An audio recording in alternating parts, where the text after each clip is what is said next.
যেদিন সম্পদ সন্তান যেই ছেলের পড়ালেখার জন্য বিদেশ গিয়ে স্ত্রীকে 5 বছর থেকে দেখতে আসেননি, আর স্ত্রী অন্য কোথাও জেনায় মেতে উঠেছে। আর এমনও উদাহরণ পাওয়া যায়, স্ত্রী জানাই মেতে উঠেছে, ধরা পড়েছে, স্বামী বলছে 3টা বাচ্চা আছে, এখন কিভাবে ছাড়ি, আমারও ভুল ছিল, 6 বছর আসিনি বিদেশ থেকে, ঢাকা শহরে আমি 2 মাসে একবার আসি, কি করবো, এখন যা হয়েছে হয়েছে, আগামীতে করবে না, তালাক দিতে তো সবাই বলছে, মেনে নিতে হচ্ছে। পরিস্থিতি এই পর্যায়ে পৌঁছেছে অপরাধের। স্ত্রী বলছে ছুটি নিয়ে বারবার কেন আসো, অভাবের সংসার, 2 মাস পর একবার আসবা, ঢাকা থেকে এখানে চাঁপাইনবাবগঞ্জ আসতে ভাড়া লাগে 1500 টাকা আসা যাওয়া। এরপর আসার সময় মা আছে, বাপ আছে, মিষ্টি আনো, জিলেপি আনো, আরো 1000 টাকা নষ্ট। আসার পরে বন্ধু বান্ধব নিয়ে আড্ডা দাও দোকানে, 2 মাস পরে এসেছো, আরো 1000 টাকা নষ্ট, 2 মাস পর একবার আসবা। স্ত্রী কিন্তু, আমি এটা বলছি না যে এই স্ত্রী অপকর্ম করতেছে, স্ত্রী ভালো ধৈর্য ধরতেছে, কিন্তু স্বামী ওখানে গার্মেন্টসের মেয়ের সাথে সম্পর্ক করে ফেলেছে। স্বামী ঢাকা শহর গার্মেন্টসের মেয়ের সাথে, গার্মেন্টস লোক, গার্মেন্টস আমি ছোট করে দেখতেছি না, ওর কাজ করে, ওদের কাজ মূলত আমি বলছি যে ওখানে বেশি মহিলা কর্মী কাজ করে। কেমন? আচ্ছা গার্মেন্টস বাদ, আমি কোনো ব্যবসা বাণিজ্যকে আমি ছোট করে দেখতে চাই না, কারণ ব্যবসা বাণিজ্য কখনো দোষ হয় না, দোষ মানুষের হয়। বুঝতে পারছেন? আমার কথা হচ্ছে যে স্বামী ওখানে অন্য কোনো মহিলা নিয়ে মেতে উঠেছে, 2 জনে এক রুমে থাকে ভাড়া কমানোর জন্য। ভাড়া নাকি কম হবে, হ্যাঁ, ওর খুব মজা, বলে যে ভাড়াও কম, রান্না বান্না করা লাগে না। বুঝতে পারিনি? মহিলা এখানে বলছে যে তুমি আসলে কে গো, তুমি এসো না গো, 2 মাস পরে পরে এসো, 1 মাসে আসলে 2500 টাকা খরচ হয় তোমার, বাচ্চা কাচ্চা আছে, ওর মাছ লাগবে খাওয়াতে, ওর 2 দিন পরে 1 পিস যদি মাছ না পায় কি মানুষ? ঘরে 4 রুমের মধ্যে 1 রুমে যদি বক্স খাট না থাকে কি মানুষ? 3 রুমের মধ্যে যদি 3 রুমে ফ্যান না থাকে কি মানুষ? মেহমান আসলে কোথায় শুতে দেবে? ঘরে যদি তোষক না থাকে, আলমারি না থাকে কি মানুষ? মানুষ এখন আলমারি তোষক ছাড়া নাকি মানুষ না, মানুষ এখন টিভি ফ্রিজ ছাড়া নাকি মানুষ না, মানুষ এখন বক্স খাট, বড় বড় মোটা নরম বিছানা যেখানে মানুষ শোবে, এটা ছাড়া নাকি মানুষ না। মানুষ এখন নাকি মেহমান আসলে 5 তরকারি দিয়ে ভাত না দিলে মানুষ না। মানুষ বড় আজীব ভাবে মানুষকে পরিবর্তন করে নিয়েছে। মানুষ রক্তে মাংস পড়া মানুষ, মানুষ আল্লাহর ইবাদত করবে, রাসূল সাল্লাল্লাহু আলাইহি ওয়াসাল্লামের ইতাআত করে, মানুষ অপরাধকে অপরাধ বলবে, ন্যায়কে ন্যায় বলবে, ন্যায়ের দিকে ঝুঁকবে, অপরাধ থেকে দূরে যাবে, এটা হয়ে মানুষ মানুষ হবে না। এখন আলমারি না থাকলে মানুষ না, টিভি না থাকলে মানুষ না, বিয়েতে গায়ে হলুদ না হলে মানুষ না, বিয়েতে 500 লোক না খাওয়ালে মানুষ না। এটা কি মানুষ? এটা কি জীবন? এটা কি জীবনের আওতায় পড়ে? তো এই জন্য বলেছি চাঁপাইনবাবগঞ্জের মানুষ বা এই জামশেদ মজুমদার, যারা এই 2022 সালে এখনো বেঁচে আছে এই পৃথিবীতে, এরা সর্বপ্রথম লোক নয় যারা ঐশ্বর্যের পেছনে পড়ে নিজের জীবন, নিজের ঈমান আমাল ধ্বংস করে শুধু দুনিয়াকে প্রাধান্য দিচ্ছে। এরা 2022 সালের মানুষ না, এটা পৃথিবী সূচনার লগ্ন থেকে মানুষ যাক দেখেন, দুধ খাওয়া হালাল, কোনো মানুষ তো দুধ নিয়ে কম্পিটিশন করে না, মদ নিয়ে কম্পিটিশন করে। মানুষের প্রবলেম হচ্ছে মানুষ আল্লাহকে মানবে না। নিজেকে বুঝাইতে পারি একজন আল্লাহকে স্বীকার করলো না, তার হারাম আর হালাল কি, নিজেকে বুঝাইতে সক্ষম হই। একটা মেয়ে মহিলা, সে আল্লাহকে স্বীকার করলো না, জান্নাত জাহান্নাম বিশ্বাস করে না, তার পর্দা কি আবার? কিন্তু একজন বলছে যে সে আল্লাহর বান্দা, বলছে যে সে আল্লাহর নবী সাল্লাল্লাহু আলাইহি ওয়াসাল্লামের উম্মত, বলছে যে আমার জান্নাতে যেতে হবে, বলছে যে আমি জাহান্নামকে ভয় পাই, তারপর সে পর্দা করে। কি দিয়ে বুঝানো যে পুরুষ বলছে যে সবই ঠিক আছে হুজুর, আপনি যা বলেছেন সবই ঠিক আছে, কি করব বলেন? হ্যাঁ, সবই ঠিক আছে, কিন্তু আমাদের দেশটা এখন কি হয়ে গেছে, কি সবই ঠিক আছে কার জন্য? মেনে নিছে, মানে আপনি বলবেন যে নামাজ পড়ো, সবই ঠিক আছে, কিন্তু পড়বে না, পড়বে না। ওর ভালো লাগে আল্লাহ যা কিছু নিষেধ করেছে। ওয়াল্লাহি যদি হাদিস কোরআনে অন্তত 10টা যদি হাদিস, আমি দেখেন এটা আমার নিজস্ব কথা, এটা আমার আন্দাজের কথা, এটা কোনো হাদিস কোরআন কথা, আমার মনে হয় আর কি মাঝে মধ্যে যদি কোথাও 10টা হাদিস পাওয়া যায় যদি গু খাওয়া হারাম, সবাই গু খাওয়া শুরু করবে। কারণ ওদের দরকার হচ্ছে আল্লাহকে অপছন্দ করে তারা করবে। মানুষ এত নিচে নেমে গেছে না, আমি নিজেকে বাদ দিচ্ছি না, আল্লাহ আমাকে ক্ষমা করুন, আপনাদেরকে ক্ষমা করুন। আমি জামশেদ মজুমদার এখানে কথা বলছি, আমি নিজেকে সব কথা বলছি, আমি নিজে তো দেখি সব হারাম আমার ভালো লাগে। মানে যদি বিয়ে হারাম হতো সবাই বিয়ে করতে চাইতো, জিনা করতে চাইতো না। পরিস্থিতি এমন দিকে চলে গেছে, কেউ হারাম হারামের কোনো পরোয়া করে না, খালি খুঁজে বের করে কোন জিনিস আল্লাহ হারাম করছে ওইটা করো। বের করে। একটা বিবাহ হালালের মধ্যে 10টা হারাম ঢুকেছে, 20টা হারাম ঢুকেছে একটা বিবাহ হালাল জিনিসের মধ্যে। একটা নামাজের ভিতরে কতগুলো বিদআত ঢুকেছে মানুষ, কতগুলো শিরক ঢুকেছে। মানে হারামকে তো ঝাপটি দিয়ে যে ধরে ধরে হালালকে ওদিকে ডাইভার্ট করে মানুষ। মানুষের স্বভাব এমন হয়ে গেছে যে আল্লাহ সৃষ্টি করেছে ওকে আল্লাহ পৃথিবীতে প্রেরণ করেছে, ও দেওয়া দুটি চোখ আল্লাহর। আলাম নাজআল লাহু আইনাইন ওয়া লিসানান ওয়া শাফাতাইন ওয়া হাদাইনাহু নাজদাইন। আল্লাহ বলছে আমি কি তোমাকে দুটি চোখ দেই নাই? তোমাকে কি আমি জিহ্বা ও ঠোঁট দেই নাই? তোমাকে কি দেখাইনি দুইটা পথ, হিদায়াতের একটা, গুমরাহির একটা?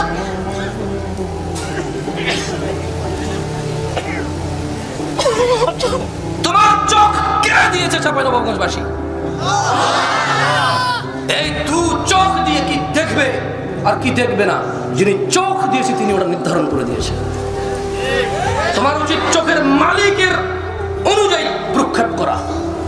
যিনি চোখের মালিক উনি যা দেখতে বলেছে তা বেশি বেশি দেখা, উনি যা দেখতে পারেন তা মৃত্যুর যেতে বেশি ঘৃণা করা উচিত।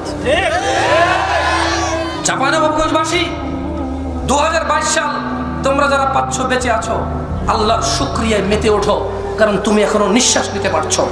নিঃশ্বাস আছে বলেই তুমি ক্ষমা পাওয়ার এখন পর্যন্ত যোগ্য। মালাকুল মাউত যখন তোমার নাকের সামনে আসবে, তুমি বিশ্বাস করো তোমার অপরাধ ক্ষমা চাওয়ার সুযোগও থাকবে না, চাইলেও কাজ হবে না। তুমি দেখেছো যারা জাহাজ থেকে ডুবে যায় কেউ ভেসে উঠতে পারে? তুমি দেখেছো যার ঘরে আগুন লাগে দরজা বন্ধ থাকে জ্বলা ছাড়া সে বের হতে পারে? মনে রাখো মালাকুল মউত আসলে এক্স্যাক্টলি ওইরকম হবে। তোমার এই দুহাত তখন চলবে না, তোমার দু পা তখন চলবে না, এই দাম্ভিক শরীর তখন কাজ করবে না, আর মালাকুল মউত এসে তোমার জীবন রূহ নিয়ে চলে যাবে।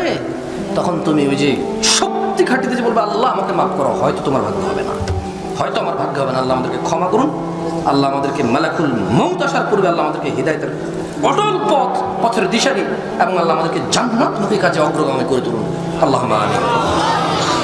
শোনো চাপাইয়ের মানুষ, তোমাদেরকে বলি, তোমাদের পূর্বে এরকম কখনো হয়নি যে একটা জাতি ছিল আর সেই জাতি কখনোই টাকা পয়সা ভালোবাসে নাই, ছেলে সন্তানের মায়ে আল্লাহর বিরোধিতা করে নাই।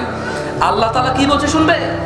ও সুদখোর ঘুষখোররা, ও হারামখোর খাবারে ভেজাল দানকারীরা, ও তোমরা যারা চোর ডাকাত রয়েছ, তোমাদের রবের কথার দিকে মনোযোগ দাও, তোমাদের রবের কথার দিকে মনোযোগ দাও। যদি তুমি আল্লাহর কোরআনের দিকে মনোযোগ দাও, তুমি আস্থা রাখো, তোমার হৃদয়কে তিনি সুন্দর করে দেবে, তোমার হৃদয়কে তিনি পরিষ্কার করে দেবে। তোমার আজকের ভালো লাগার কাজ তোমার খারাপ লেগে উঠবে ইনশাআল্লাহ। তোমার আজকের হারাম ভালো লাগা কাজগুলো তোমার ঘৃণায় পরিণত হবে ইনশাআল্লাহ। তিনি সক্ষম, ওনার হাতে হৃদয়, তিনি এগুলো নাড়ে চাড়ে।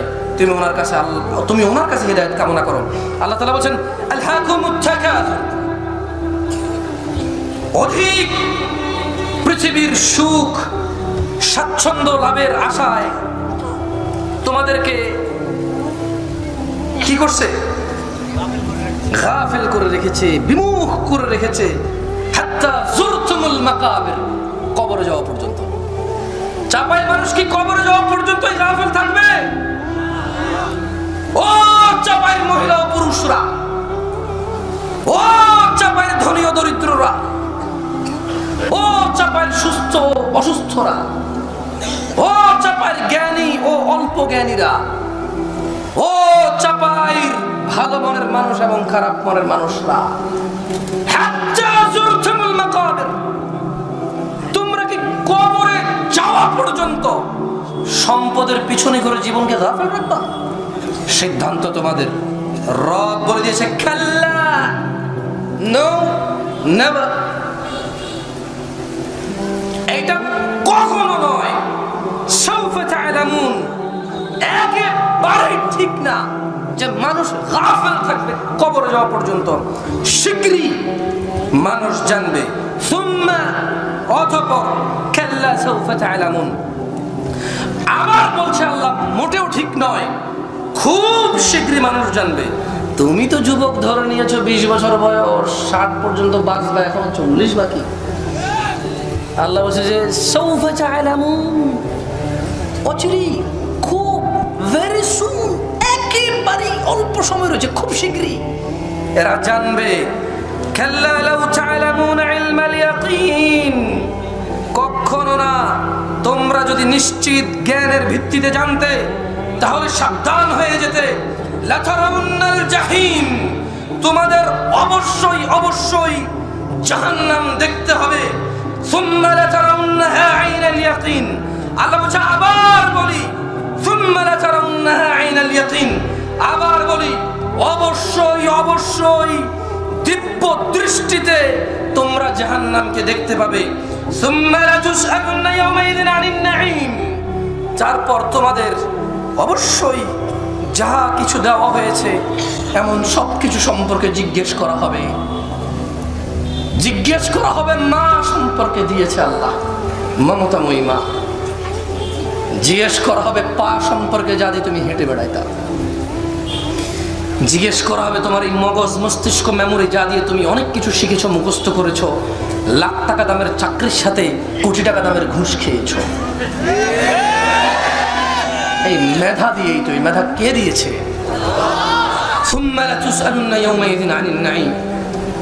অতঃপর প্রত্যেকটা নিয়ামত সম্পর্কে আল্লাহ জিজ্ঞেস করবে। আল্লাহ আমাদেরকে ক্ষমা করুন।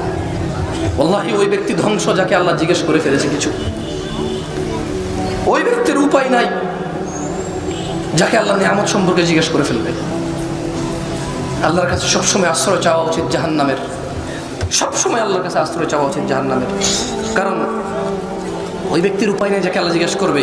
আর তিনি সুবহানাহু ওয়া তাআলা বলেছে, ইয়াউমা লা ইয়ানফাউ মালুন ওয়ালা বানুন, যেদিন ধন সম্পদ সন্তান সন্ততি কোনো কাজে আসবে না, ইল্লা মান আতাল্লাহা বিকলবিন সালিম, সেদিন উপকৃত হবে সেই হৃদয়, যে হৃদয় আল্লাহর কাছে বিশুদ্ধ একটা অন্তর নিয়ে আসবে। ওয়া উযলিফাতিল জান্নাতু লিল মুত্তাকিন, আর মুত্তাকি আল্লাহ ভীরুদের জন্য জান্নাতকে কাছাকাছি করা হবে। ওয়া বুররিজাতিল জাহিমু লিল গাওয়িন, এবং পথ ভ্রষ্টদের জন্য জাহান্নামকে উন্মোচিত করা হবে। ওয়া কিলা লাহুম, আল্লাহ তাআলা বলবেন, আইনা মা কুনতুম তা'বুদুন, কোথায় তারা যাদের তোমরা পৃথিবীতে ইবাদত করতে?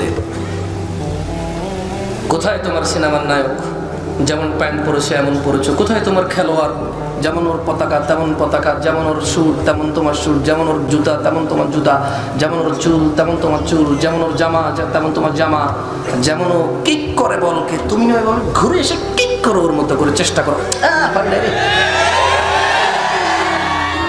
হয় নাই? আরেকটু হলে জাস্ট লাইক নেইমার, একটু হলে দোস্ত কাঠটাকে বুঝছ কোনটা? আর ওইটা আর কি, ওই যে হ্যাঁ তৃতীয় বিশ্বকাপে যেটা দিয়েছিল ওইটাই, এটা তো দোস্ত পুরোপুরি হয় না, ওই তো চেষ্টা করছি, অল্প লেগে হয় নাই। وقيل لهم أين ما كنتم تعبدون, কোথায় ও যার তুমি ইবাদত করতে পৃথিবীতে, যার তুমি অনুসরণ করতে? ও পয়সাওয়ালা হয়েছে যে কোনো মূল্য, তোমাকে পয়সাওয়ালা হতে হবে। ও গিয়ে আল্লাহর ঘর ব্যতীত কোথাও সিজদা দিয়ে দিয়েছে, তোমাকে দিতে হবে। ও তোমাকে বলে দিয়েছে এটা ইসলাম, এটা ইসলাম হয়ে গেছে। ও তোমাকে বলে দিয়েছে এটা সুন্নত, এটা সুন্নত হয়ে গেছে, এর কোনো প্রমাণ লাগবে না, এখন দলিল লাগবে না। তাদেরকে বলা হবে আইনা মা কুনতুম তা'বুদুন, কোথায় তোমরা যাদের ইবাদত করতে তারা কোথায়? মিন দুনিল্লাহ, আল্লাহর পরিবর্তে। হাল ইয়ানসুরুনাকুম আও ইয়ানতাসিরুন, তারা কি তোমাদেরকে সাহায্য করতে পারে অথবা তারা কি আত্মরক্ষা করতে সক্ষম? বলেন তো, আল্লাহ ছাড়া কেউ কি সাহায্যকারী আছে? কেউ কি আত্মরক্ষা করতে সক্ষম? আল্লাহ তো প্রশ্ন করছে যে কোথায় যার তুমি ইবাদত করেছো পৃথিবীতে, সে কোথায়?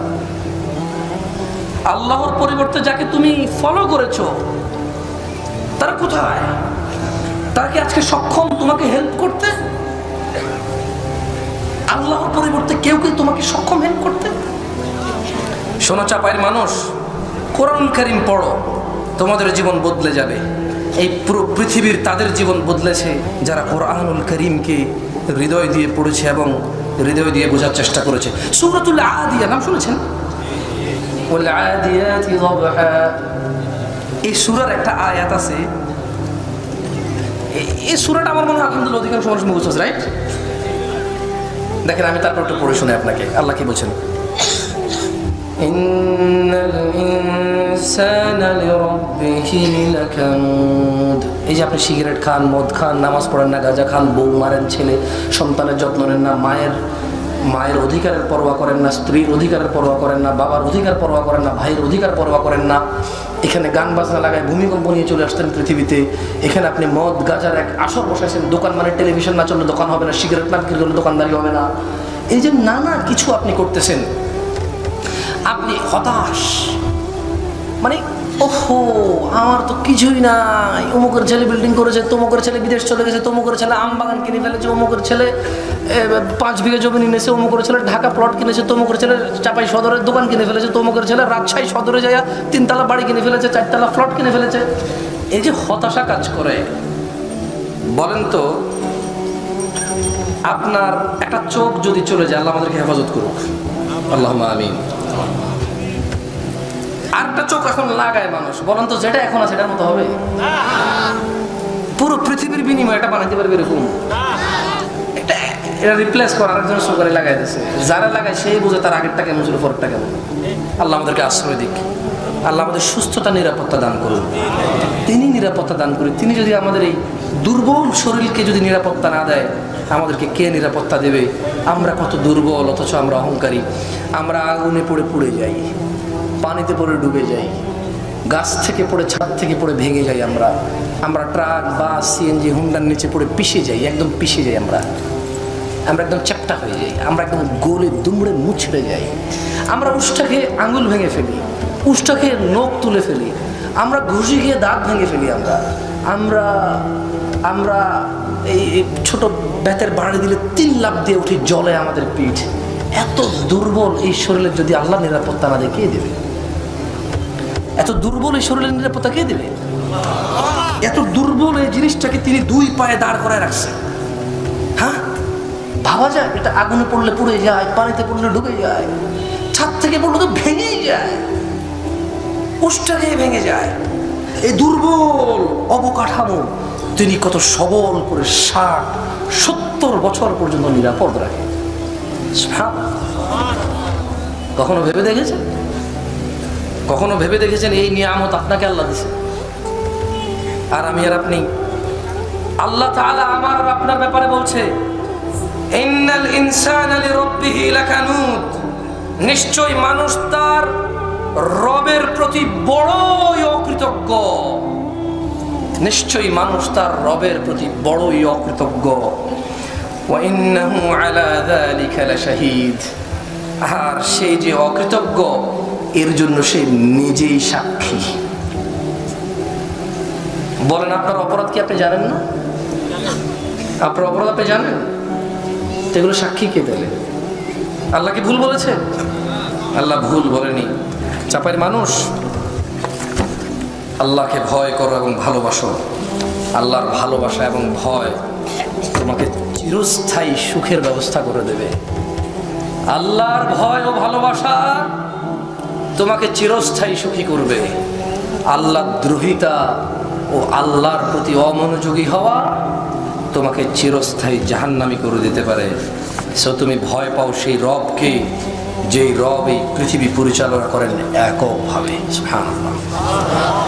যিনি আসমান ও জমিনের মালিক, যিনি আসমান ও জমিনের যত শূন্য স্থান আছে এর চাইতেও বেশি যিনি ক্ষমাকারী, এর চাইতে বেশি যিনি দয়ালু, ওনাকে ভয় করো, ভালোবাসো।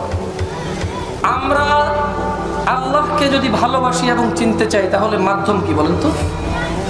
মাধ্যম কে? হ্যাঁ, চাপাইয়ের মানুষকে আমি আরো বেশি বুঝের মনে করি। এই এলাকা সম্পর্কে আমার ভালো ধারণা আছে। রাজশাহী আর কি, চাপাই বলতে তো ইদানিং চাপাই চিনতেছি, আগে তো রাজশাহী বুঝতাম। তো রাজশাহীর মানুষ সম্পর্কে কিন্তু ইসলামিক জ্ঞানে আমাদের ভালো উন্নত ধারণা আছে, আলহামদুলিল্লাহ। আমরা যখন রাজশাহী শুনি, আমরা মনে করি এরা, সবার কথা জানি না, সব জায়গায় আছে ভালো মন্দ সব পেলে, কিন্তু আমরা যখন রাজশাহী শুনি, স্পেশালি আমি যখন শুনি, কারণ আমার সৌদি আরবে যারা উস্তাদ ছিল বেশিরভাগই উত্তরবঙ্গ ছিল, তো সেই জন্য আমার এই এলাকা সম্পর্কে ভালো ধারণা। সব এলাকায় আছে শিক্ষিত মানুষ, ভালো মানুষ, কিন্তু যেহেতু আমি যাদেরকে পেয়েছি উস্তাদের মধ্যে তাদের অধিকাংশ উত্তরবঙ্গ ছিল, তো সেই জন্য এই এলাকা সম্পর্কে আমার ভালো ধারণা আছে। আল্লাহ সুবহানাহু ওয়া তাআলাকে চিনতে হলে মাধ্যম কে? এই দেখছেন, বলছিলাম ভালো ধারণা আছে, এখন যে মুখ খুলছে, এতক্ষণ মুখ খুলে নাই। তার মানে মাশাআল্লাহ আপনারা জানেন আল্লাহর কাছে যেতে হলে কে লাগবে? রাসূল সাল্লাল্লাহু আলাইহি ওয়াসাল্লাম লাগবে না? তবে এই রাসূল না, গাছে চিনলো, মাছে চিনলো, চিনলো বনের হরিণে, এইরকম না, এইরকম না। আবু বকর যাকে চিনছে, উসমান যাকে চিনছে, আলী যাকে চিনছে, হাসান হুসাইন যাকে চিনছে, ফাতিমা যাকে চিনছে রাদিয়াল্লাহু তাআলা আনহুম আজমাইন রাদিয়াল্লাহু তাআলা আনহা, ওই মুহাম্মদ সাল্লাল্লাহু আলাইহি ওয়াসাল্লামকে অনুসরণ করতে হবে, যেই মুহাম্মদ সাল্লাল্লাহু আলাইহি ওয়াসাল্লামের কথা ঈসা আলাইহিস সালাম বলে গিয়েছেন, যেই মুহাম্মদ সাল্লাল্লাহু আলাইহি ওয়াসাল্লাম খাতামান নবিয়্যিন, এই পৃথিবীর সর্বশেষ এবং চূড়ান্ত নবী হয়েছে, ওনাকে চিনতে হবে। আল্লাহকে পেতে হলে চাপারি মানুষ সুন্নত ছাড়া উপায় নেই, সুন্নত ছাড়া উপায় নেই। চাপারি মানুষ আল্লাহকে চিনতে হলে আল্লাহ সুবহানাহু ওয়া তাআলা বলছেন ইন্নাদ দীনা ইনদাল্লাহিল ইসলাম, নিশ্চয়ই আল্লাহর নিকট একমাত্র দিন হচ্ছে কি? ইসলাম। ওয়া মাখতালাফাল্লাযীনা উতুল কিতাবা ইল্লা মিন বা'দি মা জাআহুমুল ইলম বাগিয়ান বাইনাহুম, আর যাদেরকে কিতাব দেওয়া হয়েছিল তারা কেবল পরস্পর বিদ্বেষ বশত কি করেছিল? তাদের নিকট জ্ঞান আসার পর মতনৈক্য 2 রকম 3 রকম মত করেছিল।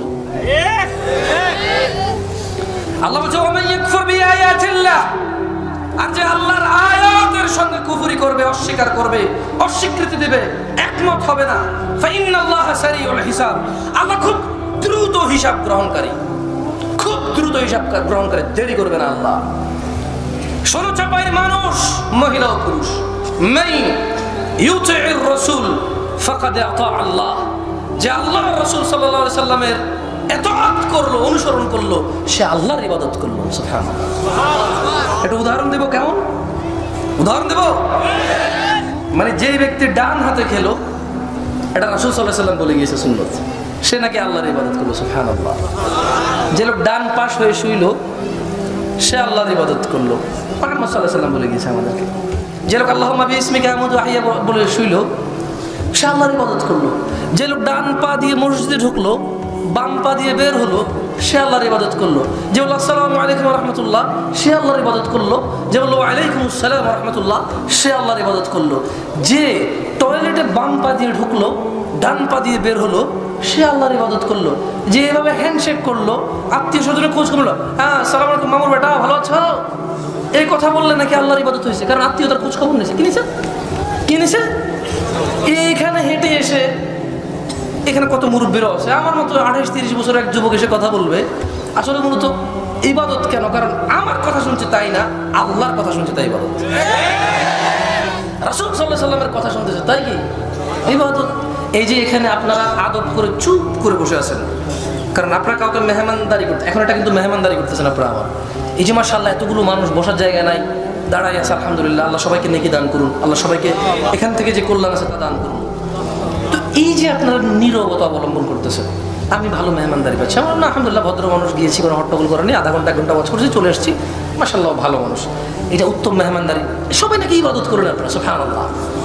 আল্লাহ তাআলা সাক্ষী দিচ্ছে, মান ইউতি'র রাসূল, যে রাসূলের আনুগত্য করলো, ফাকাদ আতা আল্লাহ, সে আল্লাহর ইবাদত করলো।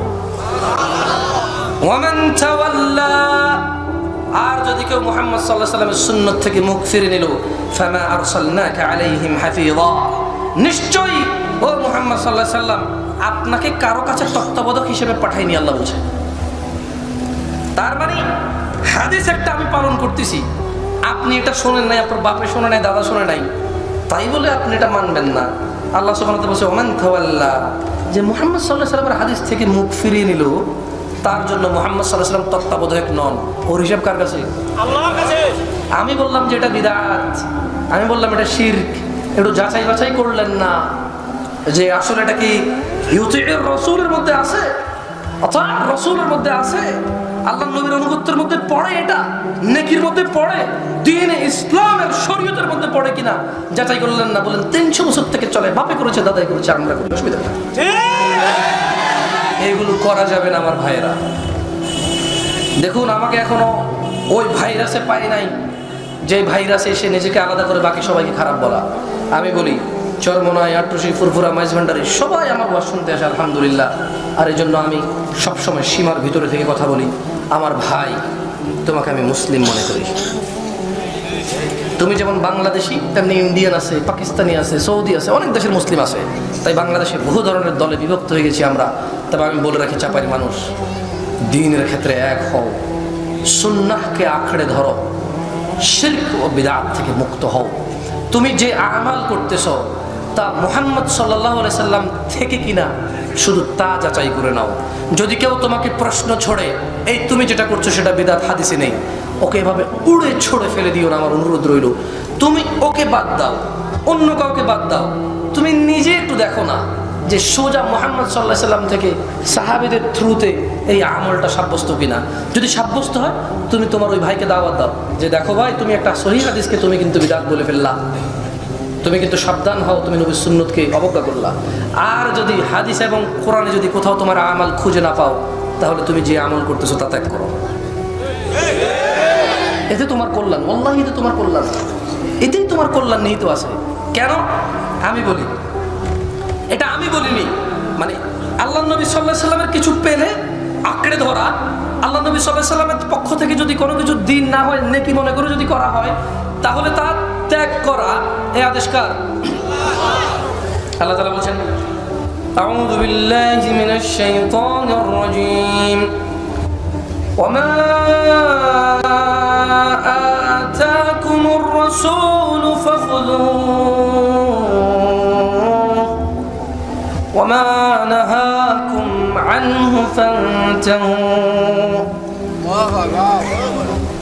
আর মুহাম্মদ সাল্লাল্লাহু আলাইহি সাল্লাম তোমাদেরকে যা কিছু দিয়েছে তোমরা তা গ্রহণ করো, তিনি যা কিছু তোমাদেরকে দেয়নি তা তোমরা বর্জন করো। এখন প্রশ্ন হলো, জামশেদ ভাই, আমরা যে আমল করি এই আমল করা যাবে না, হাদিসে নিষেধ কোথায়? একটা প্রশ্ন থাকে কিনা? কি আপনাদের মনে প্রশ্ন থাকে না? ধরেন একজন লোকের নামাজের মধ্যে সে 3টা সিজদা দিল এক রাকাতে। এখন আপনি বললেন যে ভাই সিজদা 3টা দিলে তোমার নামাজ হয় নাই। সে যদি আপনাকে বলে যে আচ্ছা 2টা সিজদা দিতে হবে বলা আছে, 3টা সিজদা দেওয়া যাবে না, কোথায় বলা আছে? এই প্রশ্নের জবাব আপনি কি দিবেন তাকে? বলেন না।